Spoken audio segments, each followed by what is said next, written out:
Dios los guarde en su santo amor, hasta el día en que lleguemos a la patria nuestra estaremos. Pero el tema, el matrimonio bíblico. El matrimonio es una ordenanza instituida por Dios para preservar la humanidad.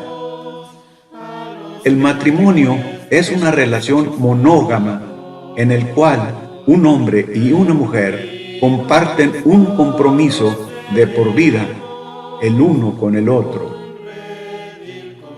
El matrimonio es importante y es honroso. Cristo honró al matrimonio al realizar su primer milagro en la alegre fiesta de bodas en Caná de Galilea. Vea Juan 2. Dado que vivimos en una época en la que muchas personas tienen poco o ningún respeto por el matrimonio, necesitamos reafirmar constantemente que Dios ordenó el matrimonio para nuestro bien. Tan santa es esta relación que Pablo la comparó con Cristo y su iglesia.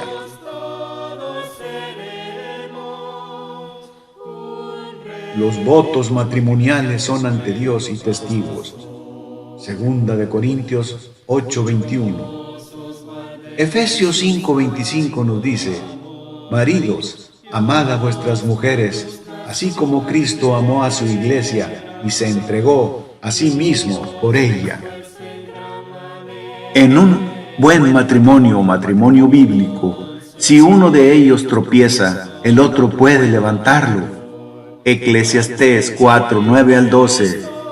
Más valen dos que uno solo, porque si uno de ellos cae, el otro levantará a su compañero. Pero ay del que cae cuando no hay otro que lo levante.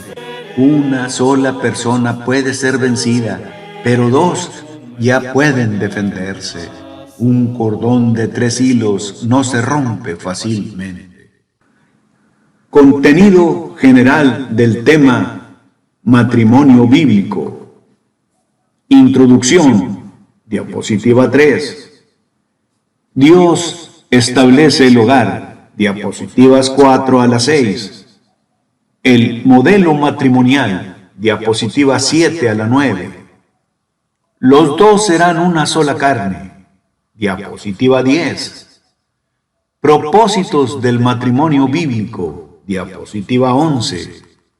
Observancias de una ceremonia nupcial en la Iglesia de Cristo, diapositivas 12-13. Los votos, diapositiva 14-18.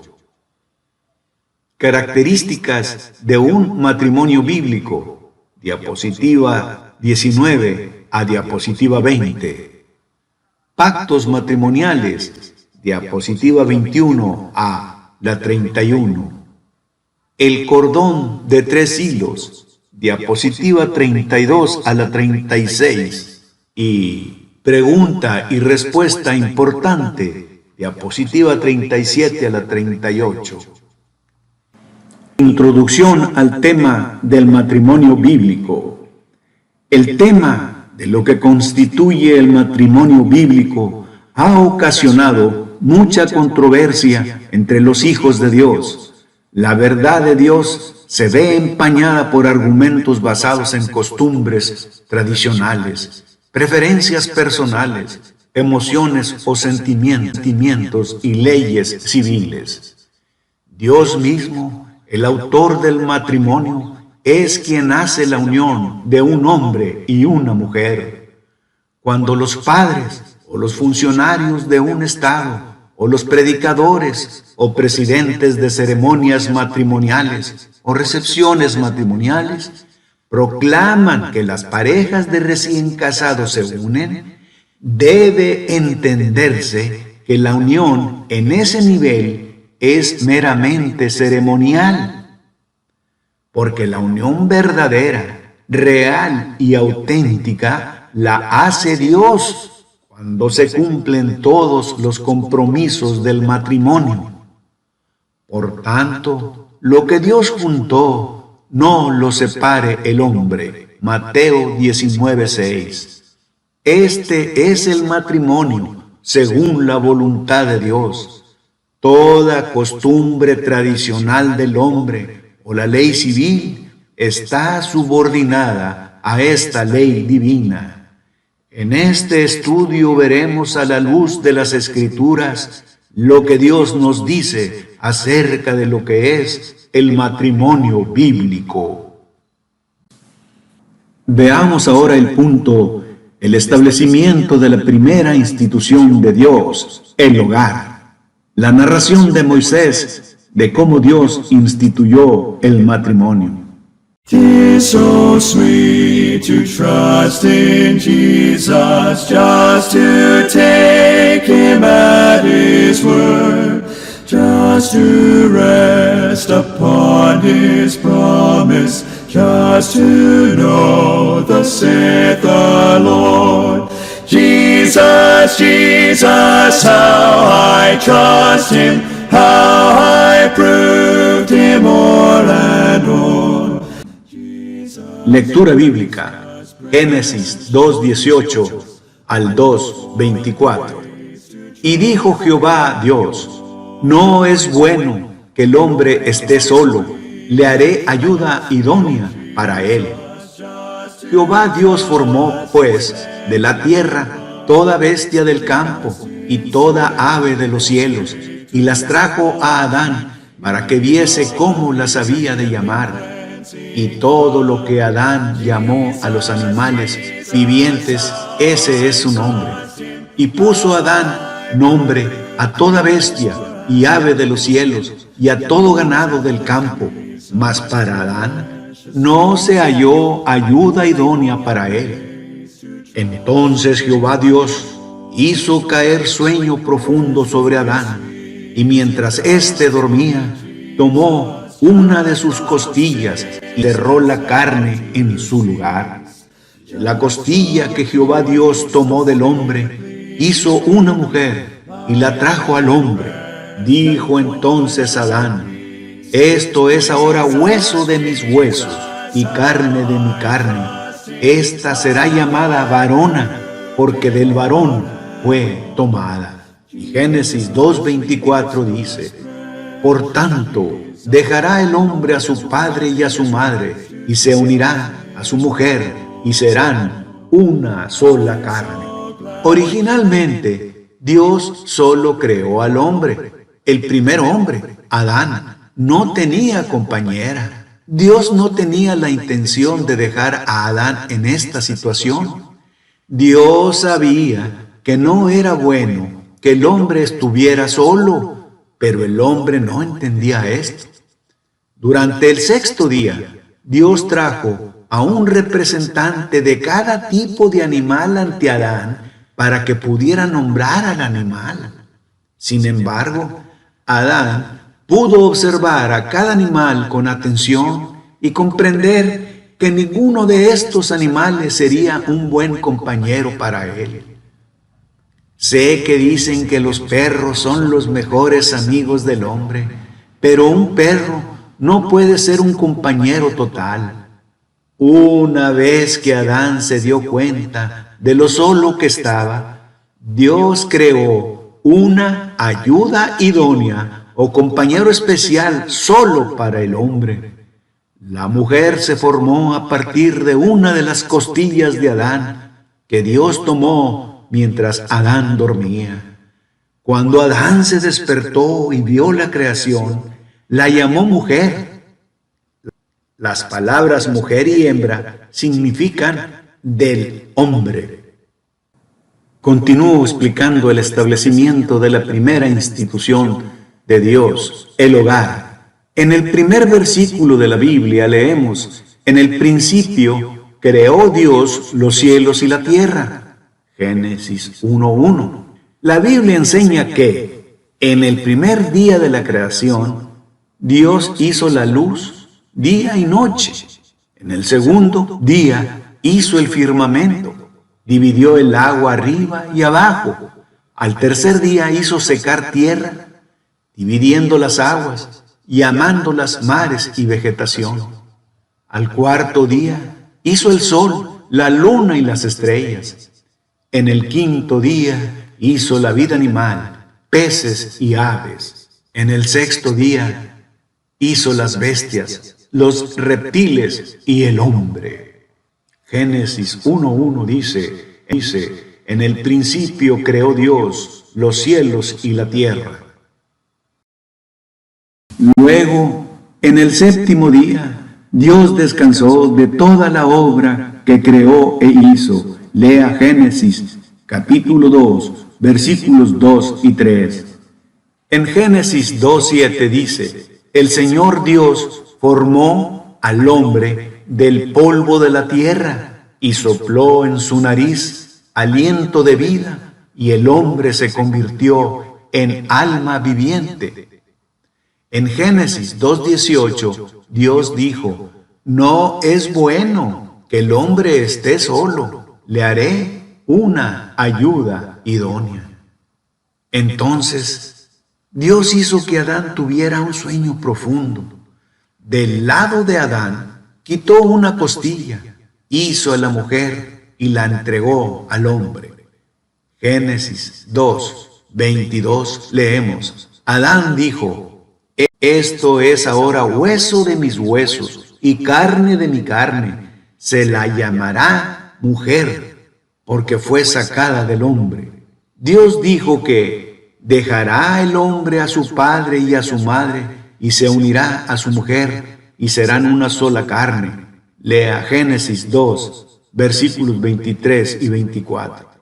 Así es como tenemos una constancia del establecimiento de la primera institución de Dios, que es el hogar. En la ceremonia nupcial, los contrayentes declaran sus votos ante Dios y los testigos, y se establece el inicio de un hogar. En la diapositiva vemos la figura del hombre, donde dice que Dios formó al hombre del polvo de la tierra, y también otra figura basada en Génesis 2:22, donde Dios formó a Eva de la costilla de Adán.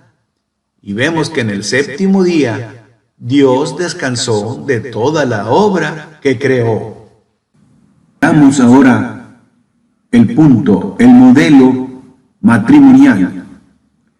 El primer matrimonio estableció el modelo para todos los hijos e hijas de Adán. 1. Adán fue creado primero, luego Eva. 2. El marido es, por tanto, el jefe, el proveedor y el protector de la familia. 3. Eva fue hecha para el mismo Adán. 4. Eva no fue quitada de su pie para que él pudiera atropellarla. 5. Eva no fue tomada de su cabeza para dominarlo. 6. Eva fue tomada de su lado para estar a su lado en todo lo que la vida ofrece. 7. Eva fue tomada de debajo de su brazo para protegerla y proveer para ella. 8. Eva fue sacada de cerca de su corazón para que él la amara y la apreciara como a su propio cuerpo. 9. El modelo de Dios para el matrimonio incluía a un hombre y una mujer unidos para toda la vida. Excluye matrimonios del mismo sexo. Génesis 2:22 nos dice que Dios formó a Eva de la costilla de Adán. Ahora veamos el punto, el modelo matrimonial. El modelo de Dios para el matrimonio incluía a un hombre y una mujer unidos hasta que la muerte los separara. En Mateo 19:8-9, cuando se le preguntó a Jesús acerca de las posibles excepciones a esta regla, respondió, por la dureza de vuestro corazón, Moisés os permitió repudiar a vuestras mujeres, mas al principio no fue así. Y yo os digo que cualquiera que repudia a su mujer, salvo por causa de fornicación, y se casa con otra, adultera, y el que se casa con la repudiada, adultera. Para siempre con el Salvador, al venir Jesús nos veremos a los pies de nuestro Salvador. Una posible separación de los cónyuges está muy lejos si ambos comparten un amor sincero. Si ambos comparten un amor sincero, los cónyuges seguirán unidos cuando la belleza desaparezca de sus mejillas, cuando desaparezca el brillo de sus ojos, cuando aparezcan arrugas en sus rostros, cuando su caminar sea lento, cuando sus pasos se hagan más difíciles de dar, cuando la salud física esté mermada. Aún sobre todo eso, el amor de esposos se habrá incrementado con el paso de los años. Continúo con el punto, el modelo matrimonial. La relación matrimonial es honorable y fue instituida por Dios. Hebreos 13:4 dice: honroso sea en todos el matrimonio y el hecho sin mancilla, pero a los fornicarios y a los adúlteros los juzgará Dios. El matrimonio es un contrato de por vida. Para unirse a una unión como esta, el tipo de amor descrito por Pablo en Efesios 5:25 es obligatorio. El matrimonio es como el tipo de amor que Ruth tenía por su suegra Noemí, cuando dijo: no me ruegues que te deje y me aparte de ti, porque a donde quiera que tú fueres iré yo, y donde quiera que vivieres viviré. Tu pueblo será mi pueblo, y tu Dios mi Dios. Los contrayentes deben tener la misma actitud de Ruth y Noemí, al darse cuenta de que ambos deben seguir al Dios del cielo.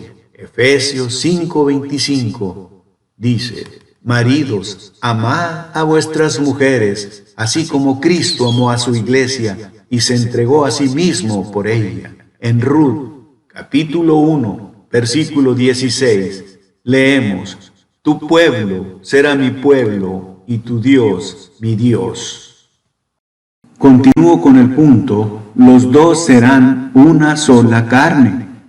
Tanto Moisés y Cristo citan que los dos serán una sola carne.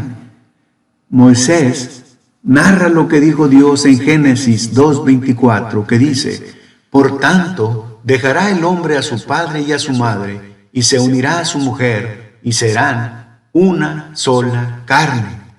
Aquí se resalta la verdad encarnada de que el matrimonio fue y es divinamente designado, y lo presenta como la unidad corporal y espiritual más profunda del hombre y la mujer, y asimismo presenta ante los ojos del pueblo de Israel que la monogamia es la forma de matrimonio ordenada por Dios.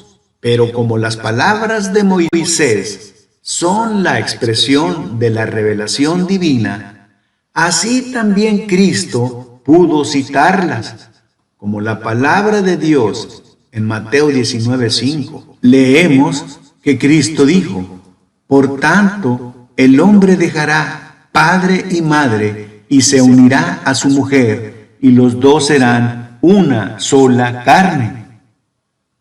Al dejar al padre y a la madre, que se aplica tanto a la mujer como al hombre, la unión conyugal se muestra como una unidad espiritual, una comunión vital tanto del corazón como del cuerpo, en la que se encuentra su consumación. Y los dos serán una sola carne. Para que el marido y su mujer sean una sola carne, se requiere madurez, porque la unión entre marido y esposa tiene que ser más fuerte que el lazo con los padres. Muchas veces se casan dos personas que no están listas a dejar padre y madre, y esto produce problemas serios. Al contraer matrimonio, dos personas están formando nuevo hogar, su propia familia, y esta tiene que ser independiente de las familias de sus padres. Para siempre con el Salvador, al venir Jesús nos veremos a los pies de nuestro Salvador. Declaración bíblica antes de continuar con este estudio. El abandono o el dejar a la madre o al padre al casarse los hijos, según Mateo 19:5, no anula en modo alguno la responsabilidad de que los hijos honren a sus padres, que los criaron y les dieron una carrera, además de que los visiten y se ocupen en ayudarlos en sus necesidades, sobre todo cuando ya están viejos y enfermos. En Proverbios 30:17 dice: al ojo que se mofa del padre y escarnece a la madre, lo sacarán los cuervos del valle y lo comerán los aguiluchos. En el Nuevo Testamento, el apóstol Pablo, en la carta a los Efesios, en el capítulo 6, versículos 1 al 3, nos dice: hijos, obedeced en el Señor a vuestros padres, porque esto es justo. Honra a tu padre y a tu madre, que es el primer mandamiento con promesa, para que te vaya bien y seas de larga vida sobre la tierra. Jesucristo honraba a sus padres, estaba sujeto a ellos, y sobre la cruz le encargó al apóstol Juan el cuidado de María, su madre. Aún en su muerte, Jesús no pensaba en su propio sufrimiento, sino en el bienestar de su madre. Nuestros padres nos trajeron a este mundo y nos cuidaban cuando no podíamos cuidarnos solos. Nos daban de comer, nos educaban y nos criaban. Por todo esto merecen honor, y corresponde a los hijos cuidar de ellos cuando ya no pueden cuidarse solos. Ahora veamos el punto: propósitos del matrimonio bíblico. El punto de vista de Dios sobre el matrimonio. En Génesis 2:24 se describe la institución del matrimonio que perdura hasta el día de hoy, que dice: por tanto, dejará el hombre a su padre y a su madre, y se unirá a su mujer, y serán una sola carne. Primero, el matrimonio es un compromiso entre un hombre y una mujer. Cualquier otro tipo de relación, fíjese bien, es una abominación a los ojos de Dios, como las relaciones homosexuales no son reconocidas ni aprobadas por Dios. El hombre no es el compañero del hombre. La mujer fue creada para el hombre. Este mismo versículo también implica que la poligamia tampoco es lo que Dios quiso para el hombre. Segundo, el matrimonio es para brindar compañía. Dios dijo que no era bueno que el hombre estuviera solo. En Génesis 2:18 leemos: y dijo Jehová Dios: no es bueno que el hombre esté solo, le haré ayuda idónea para él. Tercero, el matrimonio es para proporcionar una relación adecuada donde pueda tener lugar el sexo.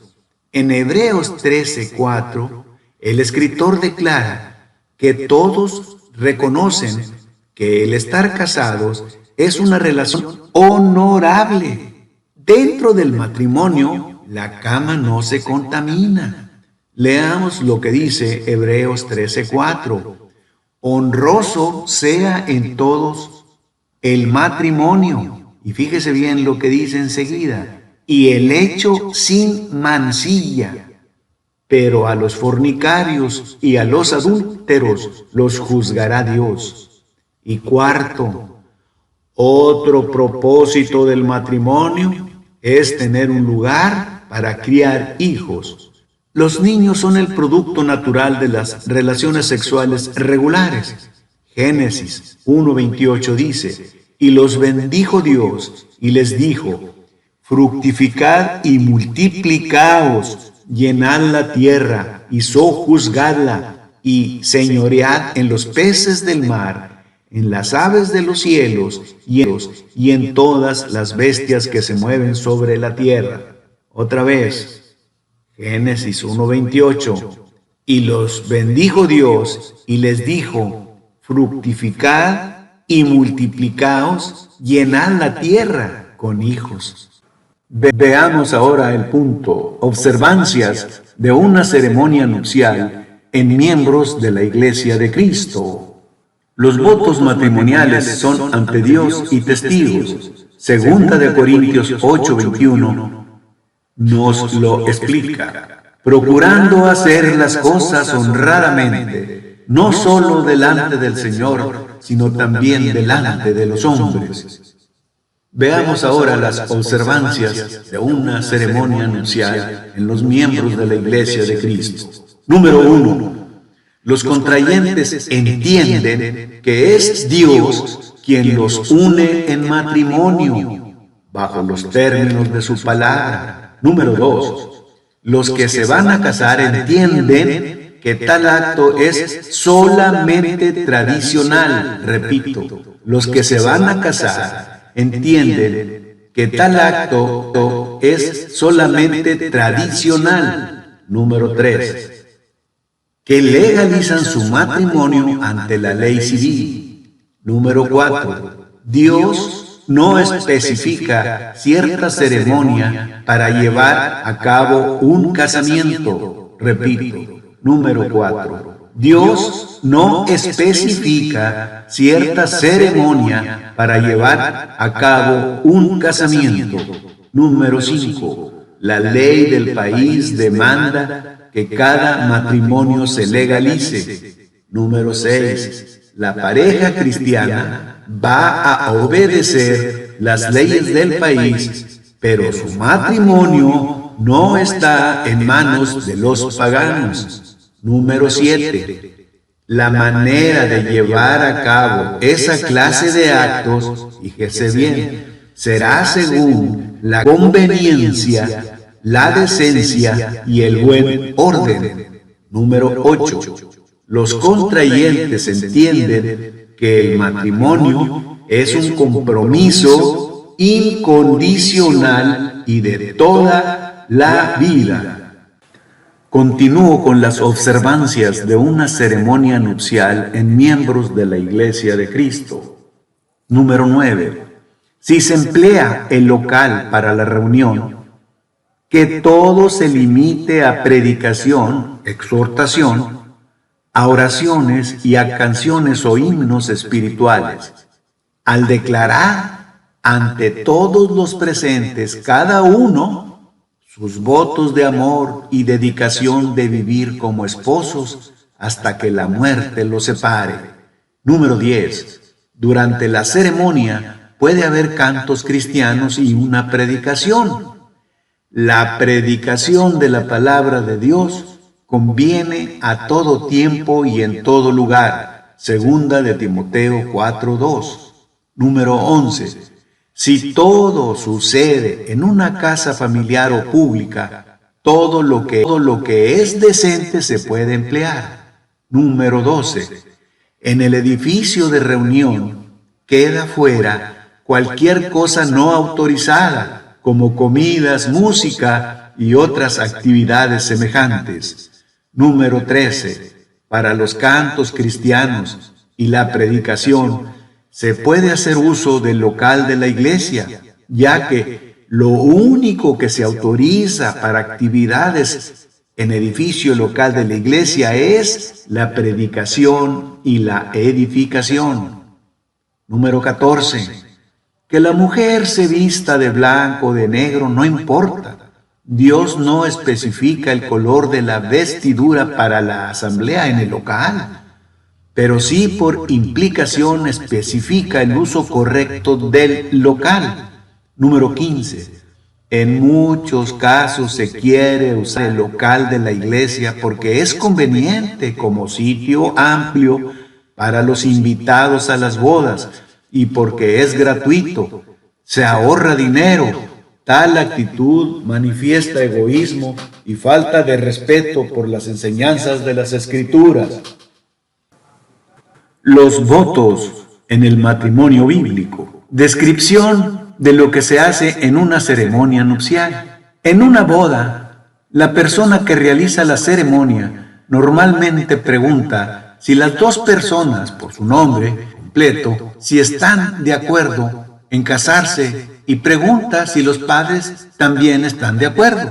Los votos son públicos. La razón por la que los pactos o votos son públicos es para que haya testigos enterados de lo que se prometen los contrayentes y así evitar que el pacto se rompa. Además, vimos en 2 de Corintios 8:21 que el apóstol Pablo dice: procurando hacer las cosas honradamente, no solo delante del Señor, sino también delante de los hombres. Ahora veamos las obligaciones de los contrayentes.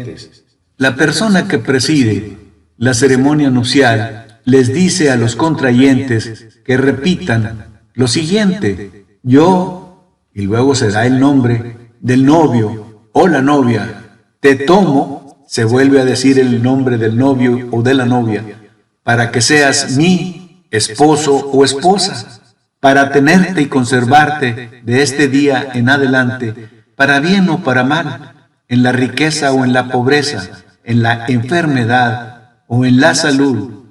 Prometo amarte y cuidarte hasta que la muerte nos separe.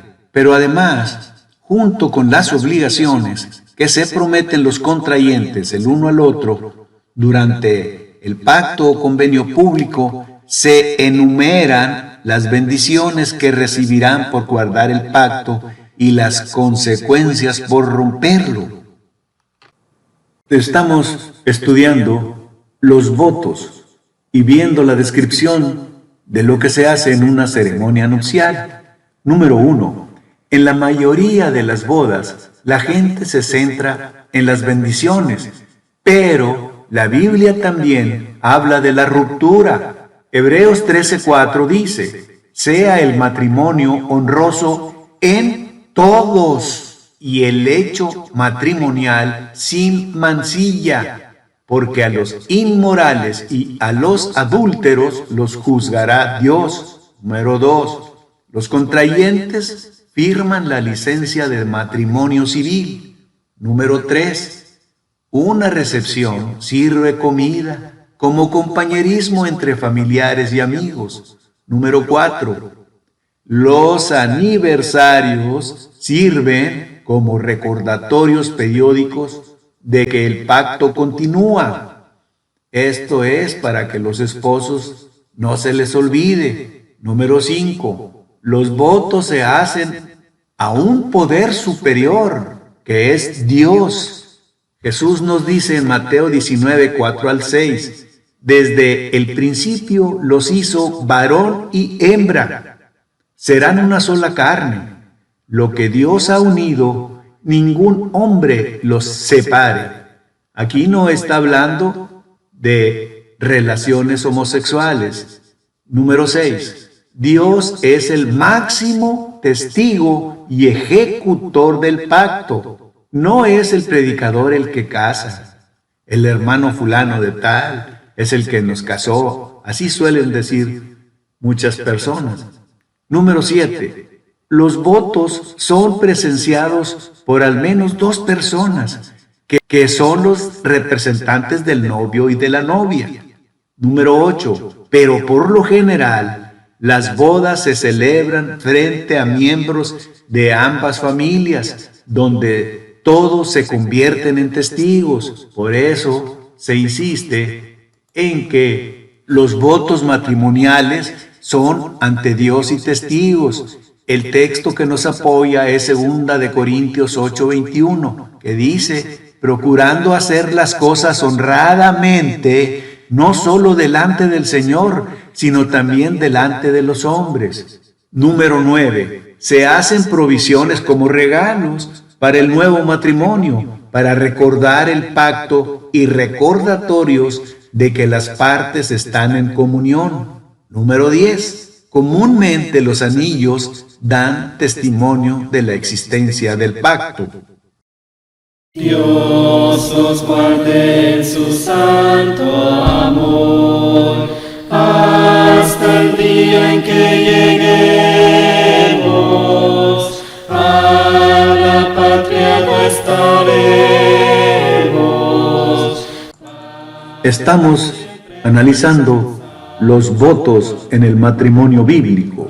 Un voto o promesa de por vida, hasta que la muerte nos separe, no hasta que se desenamoren, no hasta que encuentren a otra persona.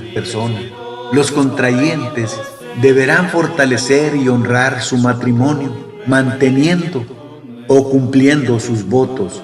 Leamos lo que dice el apóstol Pablo en su carta a los Colosenses, en el capítulo 3, versículos 12 al 15. Vestíos, pues, como escogidos de Dios, santos y amados, de entrañable misericordia, de benignidad, de humildad, de mansedumbre, de paciencia, soportándoos unos a otros y perdonándoos unos a otros, si alguno tuviere queja contra otro.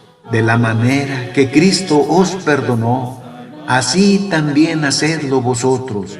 Y sobre todas estas cosas, vestíos de amor, que es el vínculo perfecto, y la paz de Dios gobierne en vuestros corazones, a la que asimismo fuisteis llamados en un solo cuerpo, y sed agradecidos. Es por eso que el consejo es que fortalezcan y honren su matrimonio, manteniendo sus votos. Eclesiastés 9:9 nos dice, goza de la vida con la mujer que amas, todos los días de tu vida fugaz, que Él te ha dado debajo del sol, todos los días de tu vanidad, porque esta es tu parte en la vida y en el trabajo con que te afanas bajo el sol.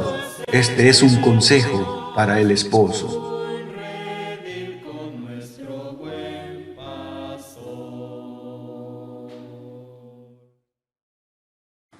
Continúo analizando los votos en el matrimonio bíblico. ¿Ante quién se hacen los votos matrimoniales? Los votos matrimoniales se hacen a Dios y mutuamente los contrayentes. Cuando el voto es a Dios, ambos deben honrar y obedecer el arreglo matrimonial de Dios. Lea Génesis 2:24, Mateo 19:4 al 6 y Hebreos 13:4.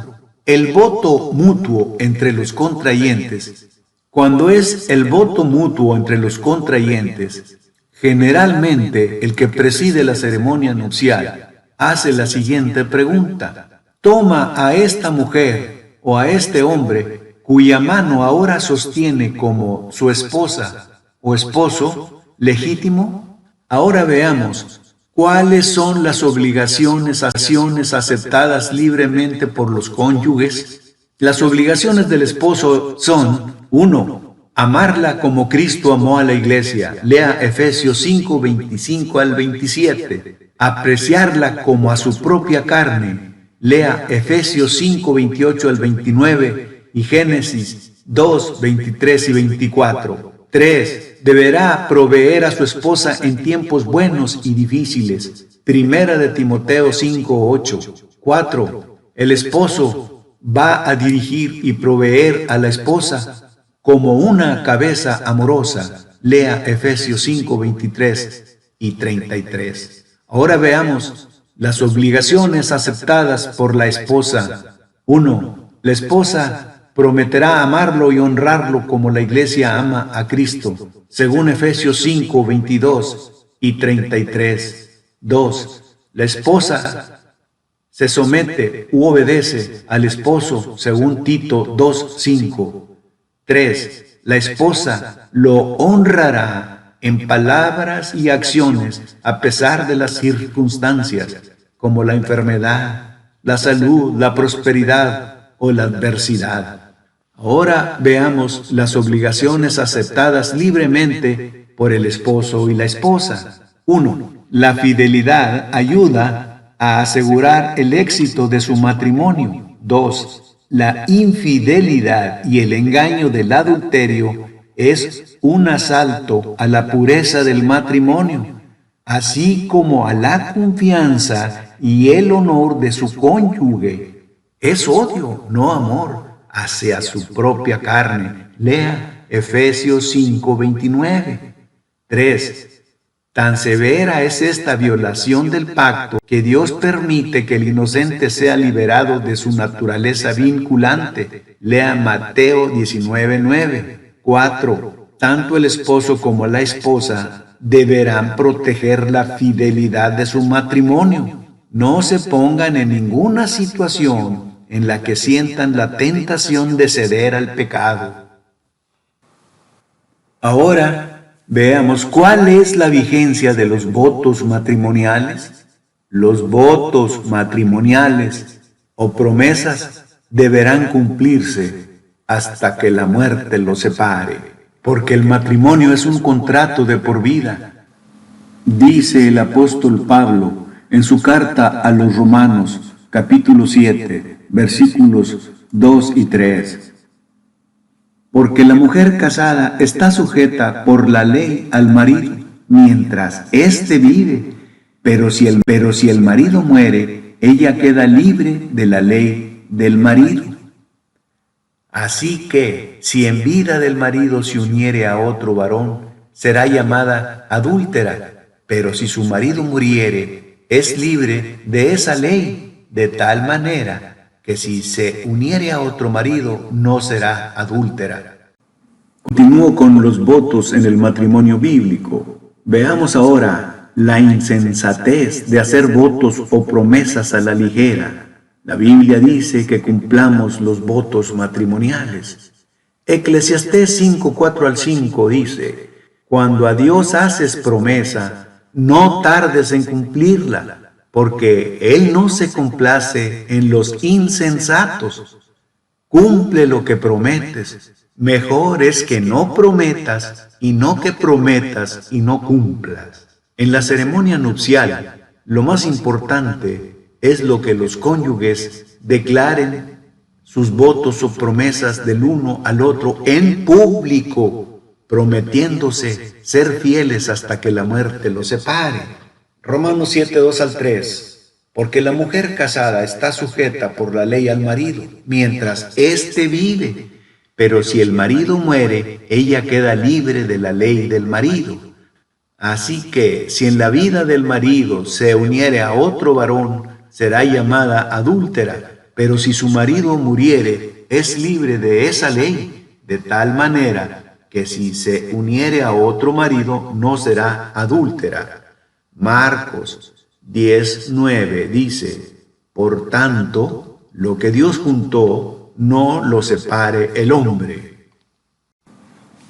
Ahora veamos el punto: características de un matrimonio bíblico.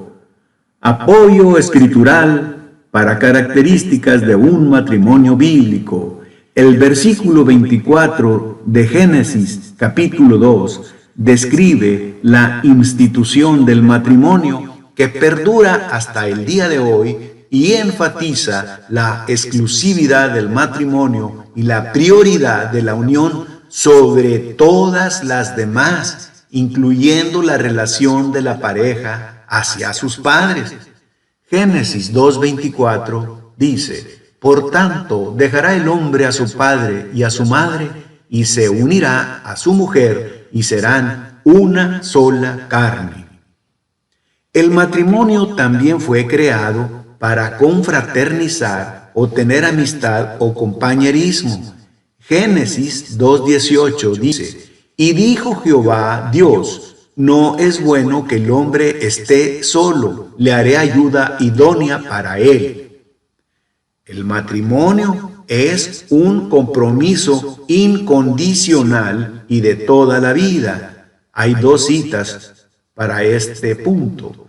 Marcos 10:8-9 dice, y los dos serán una sola carne, así que no son ya más dos, sino uno. Por tanto, lo que Dios juntó, no lo separe el hombre. Y Mateo 19:5-6 dice, y dijo, por esto el hombre dejará padre y madre y se unirá a su mujer, y los dos serán una sola carne.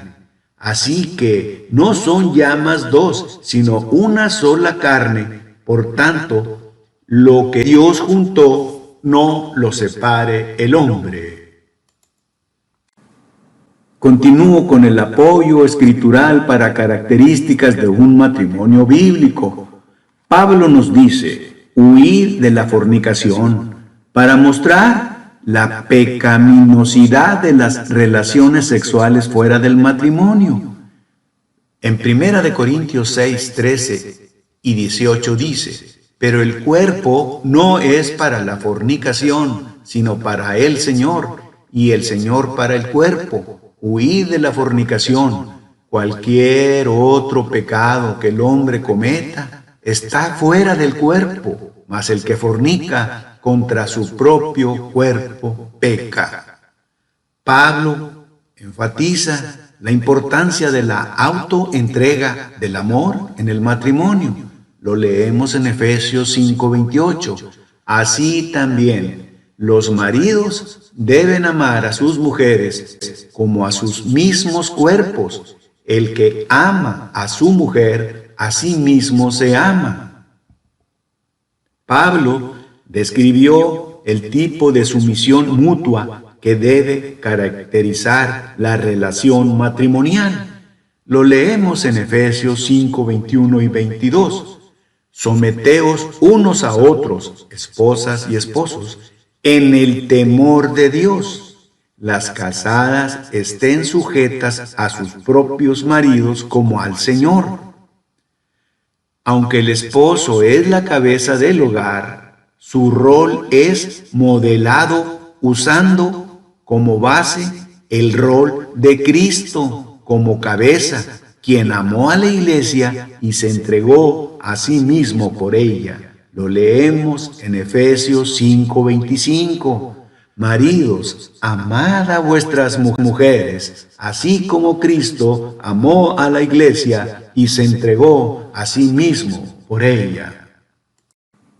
Analizaré los pactos matrimoniales en un matrimonio bíblico. Este subtema tiene los siguientes puntos. El matrimonio está formado por un pacto. Veremos ejemplos de pactos en la Biblia. En el pacto, los dos serán una sola carne. El matrimonio es una relación de pacto entre un hombre y una mujer que toma dos vidas para formar una. Nuestras ceremonias de bodas tradicionales están profundamente arraigadas en la formación de un pacto. ¿Qué es un matrimonio bíblico? ¿Cómo se define un matrimonio bíblico? Veremos también que un pacto descansa sobre un trípode: término del pacto, juramento, voto, promesa y sello de ratificación. Los términos del acuerdo del matrimonio son establecidos por Dios mismo, quien lo diseñó. El esposo y la esposa dejarán sus familias como una acción decisiva. El esposo y la esposa deben unirse el uno al otro. Veamos el punto. El matrimonio está formado por un pacto. Ejemplos de pactos en la Biblia. Letra A, Malaquías 2:14, esposa por pacto. Dice el texto, porque Jehová ha atestiguado entre ti y la mujer de tu juventud, contra la cual has sido desleal, siendo ella tu compañera, y la mujer de tu pacto. Letra B. La madre de Lemuel lo llamó el hijo de sus votos. En Proverbios 31:2 leemos: ¿Qué, hijo mío? ¿Qué, hijo de mis entrañas? ¿Qué, hijo de mis votos? Letra C. La mujer inmoral que deja a su esposo y olvida su pacto. Proverbios 2:17 dice: la cual deja al compañero de su juventud y olvida el pacto de su Dios. Estamos hablando de ejemplos de pactos en la Biblia. La letra D. Dios usa una alegoría para hablar de casarse con Israel por pacto. En Ezequiel 16:8 leemos: entonces pasé junto a ti y te vi, y he aquí, tu tiempo era tiempo de amores. Extendí mi mano sobre ti y cubrí tu desnudez. Te hice juramento y entré en pacto contigo, declara el Señor Dios, y fuiste mía. Para entender lo de los pactos en la Biblia, Malaquías escribió que el matrimonio es básicamente una relación de pacto del que Dios testifica. Un pacto es más que un simple contrato. Un pacto se basa en promesas solemnes, que son votos, de lealtad y fidelidad. Esta relación de pacto está diseñada y gobernada por Dios, quien declara los términos, responsabilidades y condiciones. La unión sexual de marido y mujer afirma y perpetúa el vínculo del pacto de una sola carne. Veamos el punto. En el pacto, los dos serán una sola carne. En Génesis 2:24 nos dice: y se unirá a su mujer, y serán una sola carne. Letra A.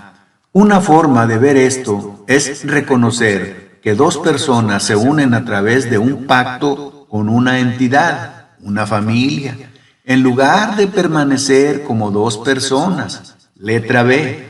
Eso es lo que hace un pacto.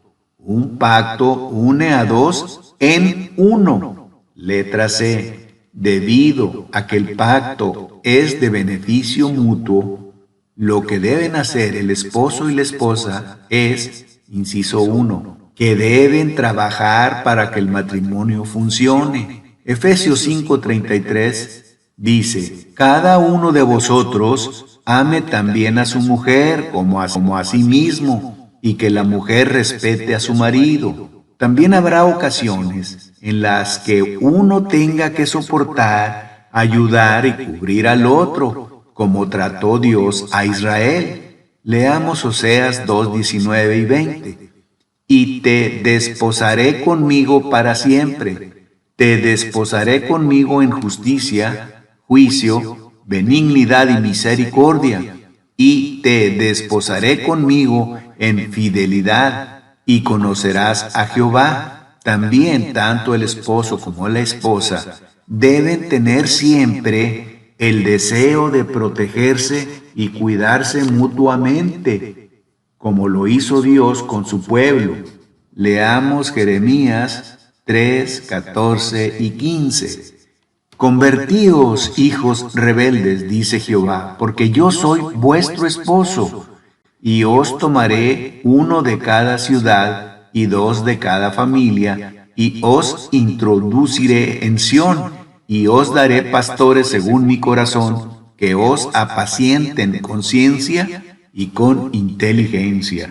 El matrimonio es una relación de pacto entre un hombre y una mujer que toma dos vidas para formar una. Eso es lo que hace un pacto.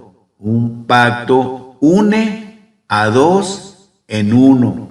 Sin embargo, no se puede formar un matrimonio accidentalmente, tan solo porque la pareja decide vivir junta, sin haber hecho votos matrimoniales y sin haber considerado tener a Dios en el centro de su relación.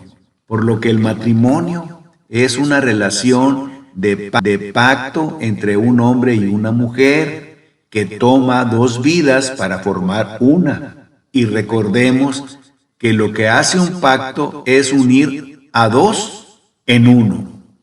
Punto. Nuestras ceremonias de bodas tradicionales están profundamente arraigadas en la formación de un pacto. Letra A. En los convenios las partes se identifican. El que preside la ceremonia nupcial menciona los nombres de los contrayentes. Dice tú y luego pone el nombre de la novia y luego el nombre del novio. Letra B. A menudo se da una breve historia de la relación que conduce a la formación de este pacto. El que preside pregunta, ¿quién da a esta mujer en matrimonio? Y en algunas ocasiones se menciona cómo se conocieron y se enamoraron los que se van a casar. Letra C. Se detallan las obligaciones de las partes. El que preside la ceremonia pide a los contrayentes repetir lo siguiente. Yo, luego va el nombre del novio o de la novia, te tomo el nombre del novio y de la novia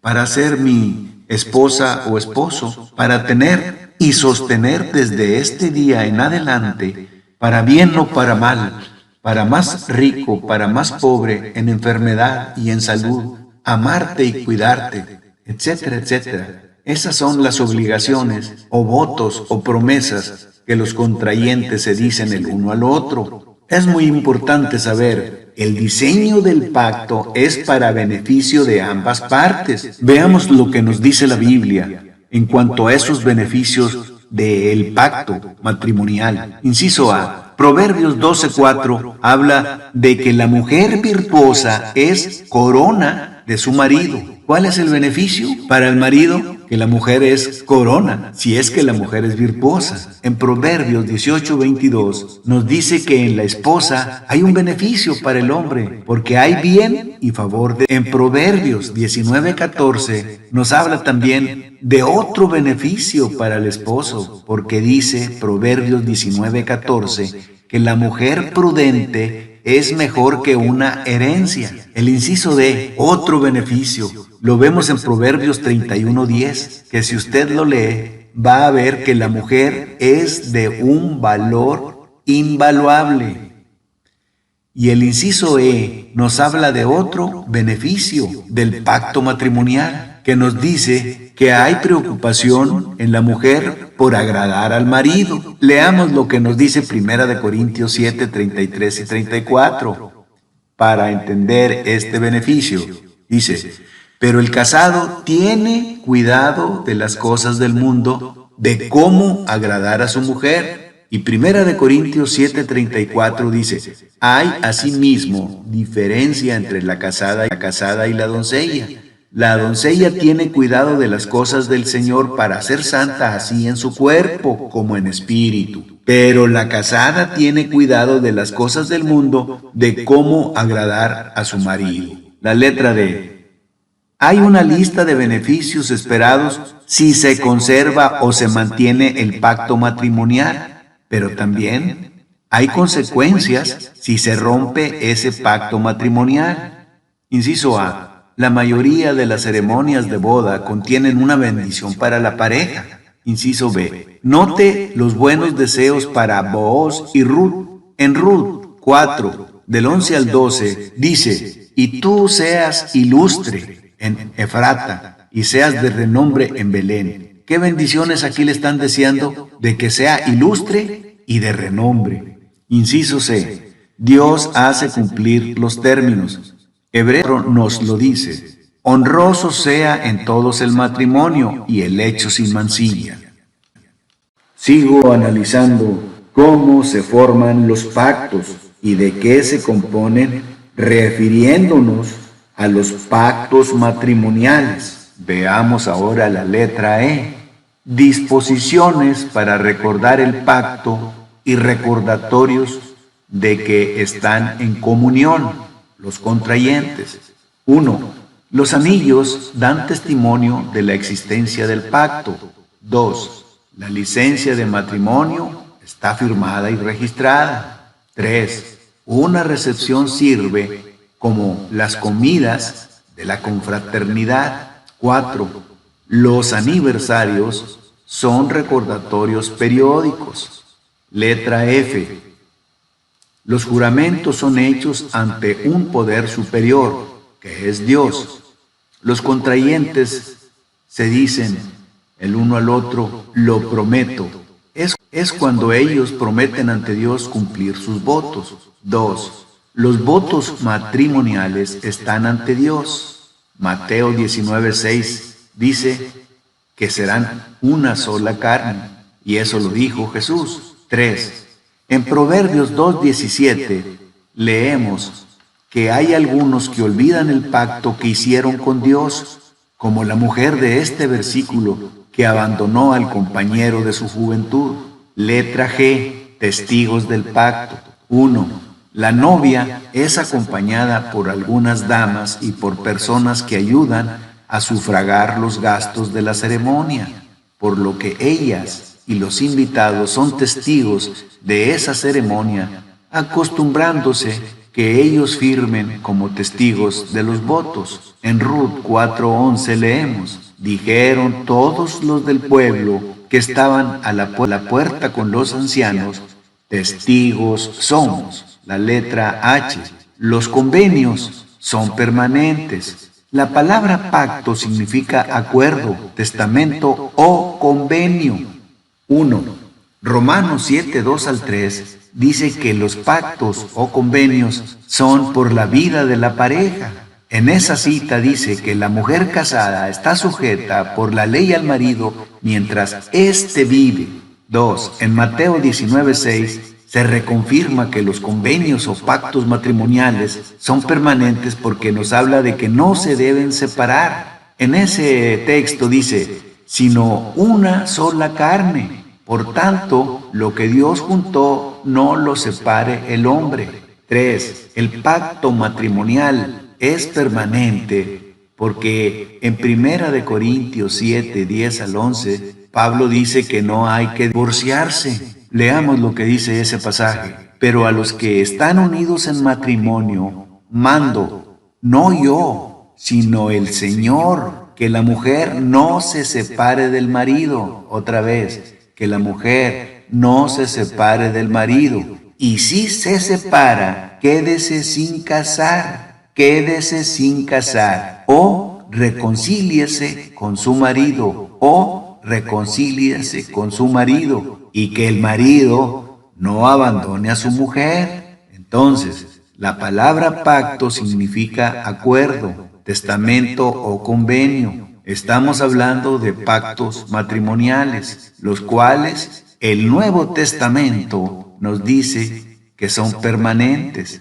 Y hablamos de 3 pasajes bíblicos. Romanos 7:2 al 3, que nos dice que esos convenios son permanentes hasta que uno de los dos muera. Mateo 19:6 nos dice que son una sola carne y que nadie los debe separar porque Dios los juntó. Y 1 Corintios 7:10 al 11 nos habla de que no deben divorciarse, porque no lo manda el apóstol Pablo, sino lo manda el Señor, que la mujer no se separe del marido, y en caso de separarse, que se quede sin casar, o sino que se reconcilie con su marido. Y también le llama la atención al marido, que el marido no abandone a su mujer. Este es el análisis de cómo se forma un pacto o de qué se compone, un pacto matrimonial. Pasamos ahora al punto, ¿qué es un matrimonio bíblico? Estamos en el subtema de los pactos matrimoniales. Por matrimonio bíblico nos referimos al matrimonio que está de acuerdo con las Escrituras, la palabra de Dios, particularmente las Escrituras del Nuevo Testamento, bajo las cuales los hombres, los seres humanos en general, viven hoy. En otras palabras, estamos aludiendo a esa unión de hombre y mujer que es según la voluntad de Dios, un matrimonio que se ajuste a los principios divinos. Las autoridades civiles de una sociedad a otra tienen sus requisitos para el reconocimiento de matrimonios. Pero lo que estos poderes superiores reconocen como matrimonio no es lo que Dios reconoce como tal. Las leyes civiles en la mayoría de los países, por ejemplo, se adjudican el poder de disolver los matrimonios que se han roto irremediablemente. Pero la palabra de Dios, por otro lado, dice: lo que Dios juntó, no lo separe el hombre. Mateo 19:6. Al afirmar esto, no pretendemos minimizar el cumplimiento de las leyes civiles en el matrimonio. Las Escrituras dicen: sométase toda persona a las autoridades superiores, porque no hay autoridad sino de parte de Dios, y las que hay por Dios han sido establecidas. Romanos 13:1. La única excepción a esta regla es cuando hay conflicto con la ley de Dios. En ese caso, debemos obedecer a Dios antes que a los hombres. Hechos 5:29. ¿Cómo se define un matrimonio bíblico? Letra A. El matrimonio se define como la unión de un hombre y una mujer.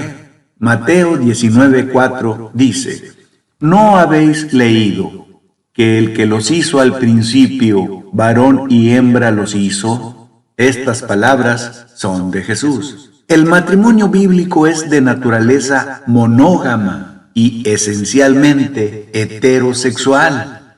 Dios no reconoce las relaciones polígamas y homosexuales como matrimonios. El texto dice varón y hembra, no dice varón y varón, no dice hembra y hembra.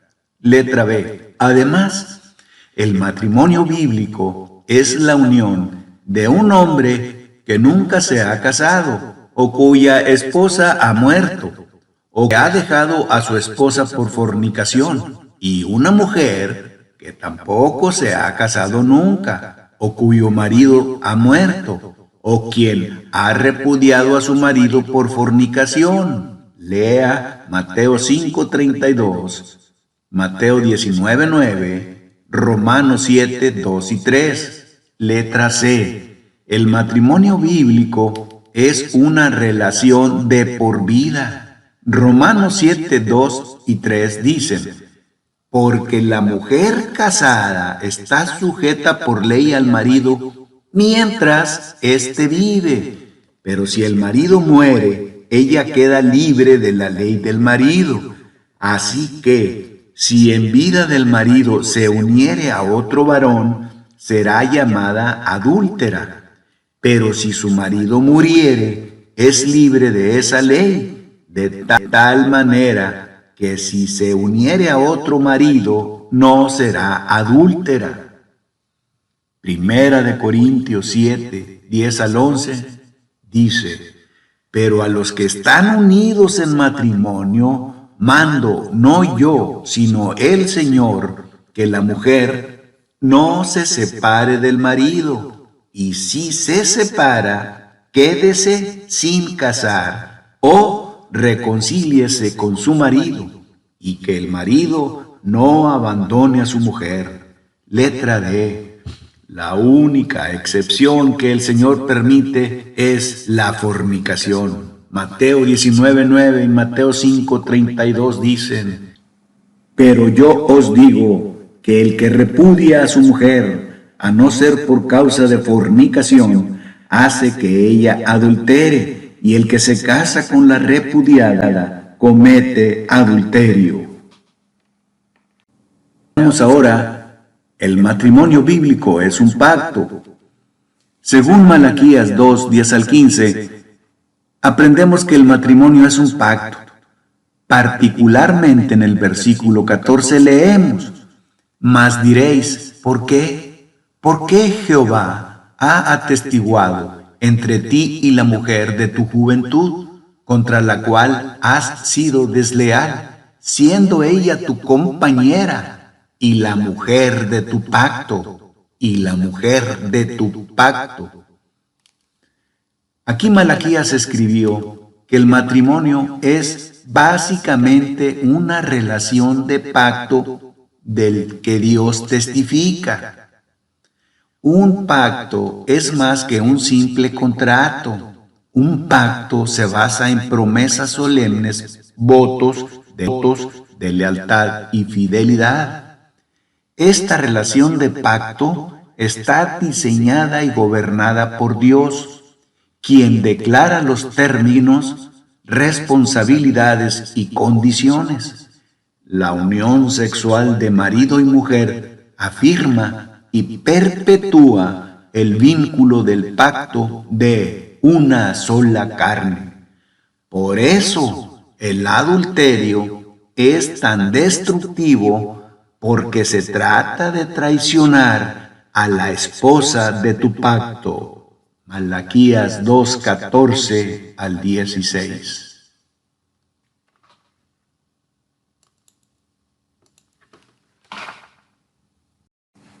Ahora veamos que un pacto descansa sobre un trípode. Estamos en los pactos matrimoniales.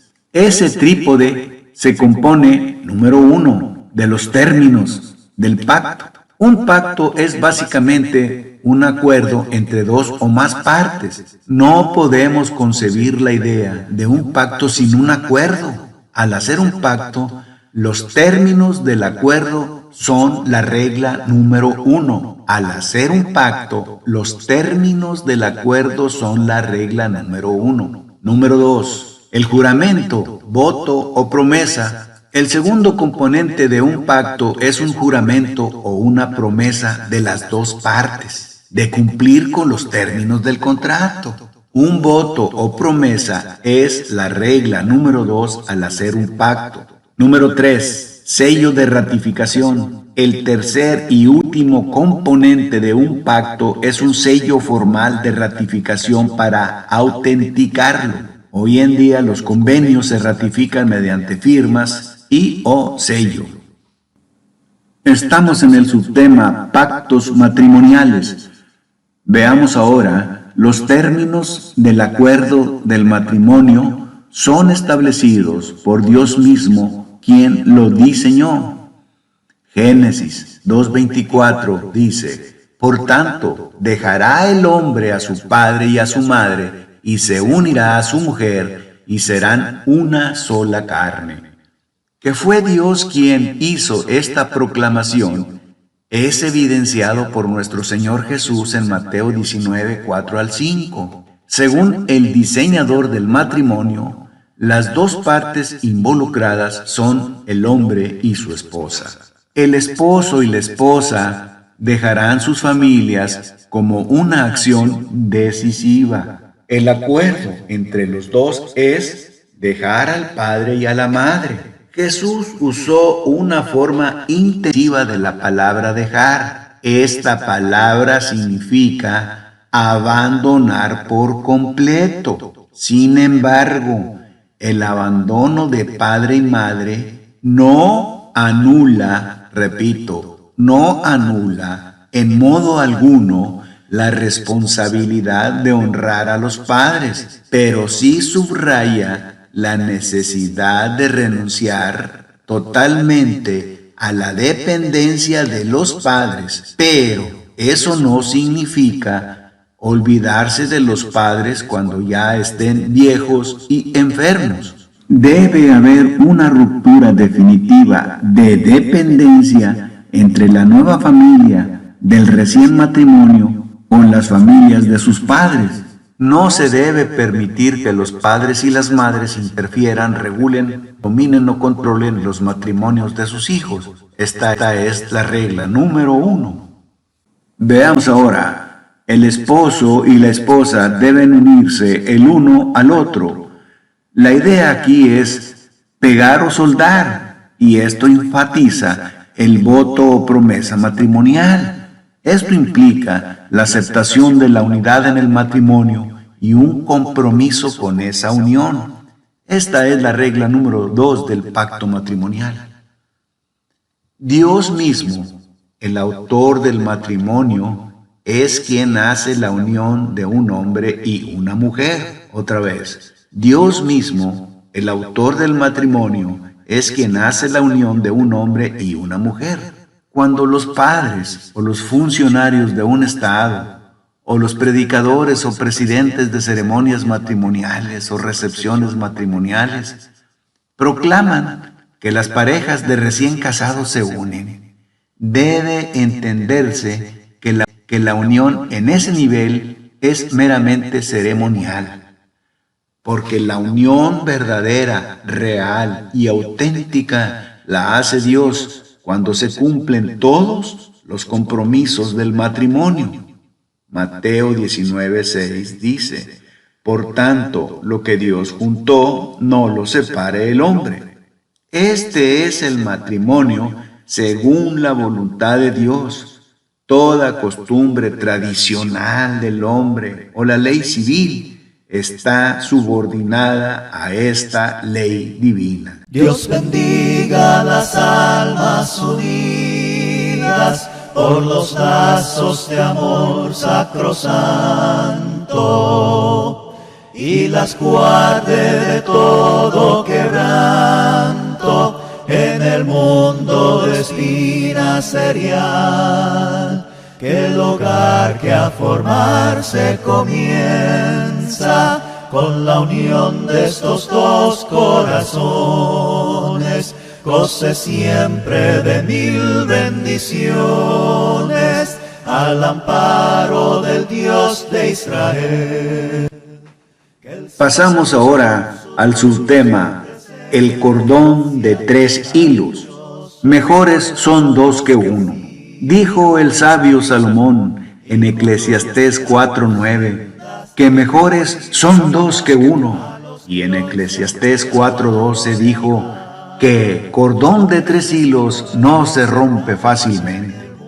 Estos versículos de la Biblia se aplican para exhortar y aconsejar al novio y a la novia presentes en su ceremonia nupcial que desean tener un buen matrimonio en su vida que les espera. En un matrimonio bíblico, el marido y la esposa estarán bendecidos porque podrán producir más, ayudarse mutuamente a perseverar y protegerse en tiempos difíciles, siempre y cuando sea Dios una parte integral de su relación matrimonial. Una cuerda de 3 hilos no se rompe fácilmente. Un hilo será el marido, otro hilo será la esposa. Y para que la cuerda sea resistente y no se rompa, Dios será el tercer hilo de esa cuerda. En un matrimonio, Dios está entrelazado en la relación. En Josué 24:15 leemos: escogeos hoy a quien sirváis, pero yo y mi casa serviremos a Jehová.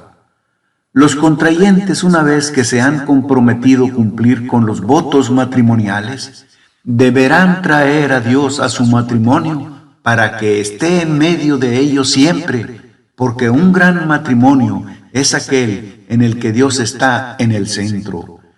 El esposo y la esposa deberán vivir lo mejor que puedan según los estándares de la Biblia. Deberán confiar en Dios, adoptar los valores y principios que Dios desea. Deberán buscar la voluntad de Dios, dar la bienvenida al Espíritu en su hogar, buscar ser mayordomos de todo lo que tienen, mirar al Señor para que los guíe en todas las cosas.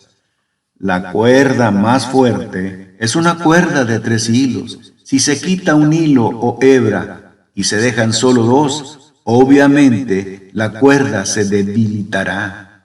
Si se agrega un hilo extra y se hacen 4, no aumentará la resistencia de la cuerda, porque las hebras o hilos ya no se tocarán entre sí. Pero mientras la tercera hebra aguante, la cuerda no se romperá. Dios es el tercer hilo, toca ambas vidas y se convierte en una parte integral de la relación, lo que crea un matrimonio fuerte. Solo Dios puede hacer que un matrimonio sea grandioso.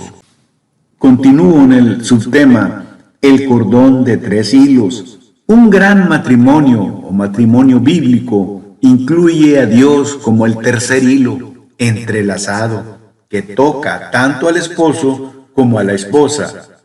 1. El esposo y la esposa no deberán rendirse nunca, incluso si uno de los cónyuges es incrédulo y el otro es creyente a Dios. Nunca deben olvidar que siempre pueden trabajar juntos activamente para lograr un buen matrimonio. 2.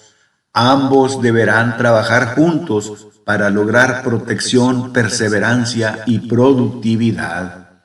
Pero nunca deben renunciar a tener un matrimonio grandioso. Deben buscar entrelazar a Dios, influyendo el uno sobre el otro en todo lo que puedan.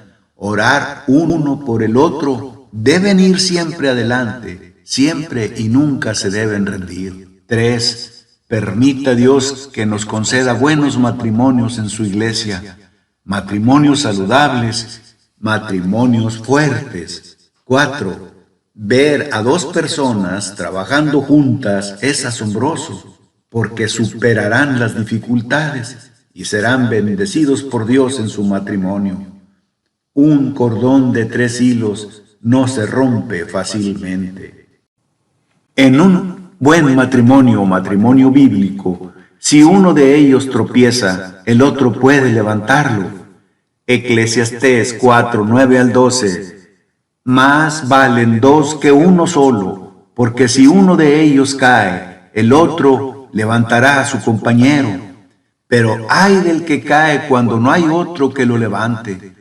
Una sola persona puede ser vencida, pero 2 ya pueden defenderse. Un cordón de 3 hilos no se rompe fácilmente.